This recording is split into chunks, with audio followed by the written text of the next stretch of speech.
This is the junction of Fairclough Street and Henriques Street here in Whitechapel, but Henriques Street back in 1888 was actually known as Burner Street. Back then, a late night shop stood right here on this corner, and at 1:45 in the morning on Sunday the 30th of September that year, a man named James Brown was just leaving it to make his way home. Heading east, he made his way across the junction, but as he did so, he happened to pass 44-year-old Elizabeth Stride. She was standing to his left-hand side against the wall of this building with an unknown man, and on walking by, Brown heard her say something to him that caught his attention. "No, not tonight," she said. "Maybe some other night." On looking towards them, he could see that Elizabeth was standing with her back against the wall, and that the man, with his hand on the wall and leaning towards her, seemed reluctant to let her leave. He only saw him from behind, but whoever he was, he stood around 5'7" tall, seemed stoutish built, and was wearing a long dark coat that came very nearly to his heels. They both seemed sober though, he thought,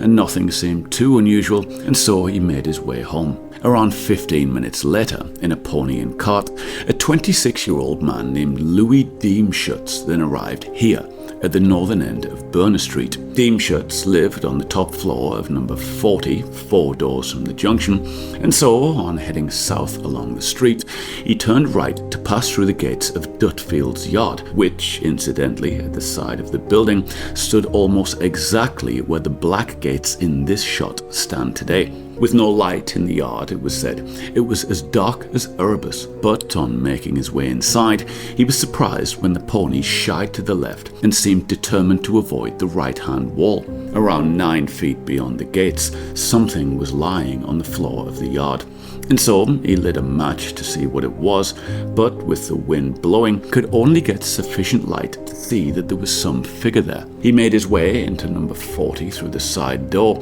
but then, on returning with a candle, made a shocking discovery. Elizabeth was lying on her back with her throat cut violently, and there was blood in the gutter he could see for a distance of 5 or 6 yards. Her eyes were wide open, a packet of breath mints had been scattered around her, and her hat, removed from her head, had been placed on the floor of the yard. Whoever did it had smeared the blood from her throat wound across her right hand and forearm, placed it across her chest, and then simply left her to die. The killer, in my opinion, turned right on fleeing the yard, turned this corner, and fled west into the Goodman's Fields area. It was the fourth of what would later become known as the Jack the Ripper murders, and whoever did it has never been identified. I'll see you back here next week for another Morbid Monday.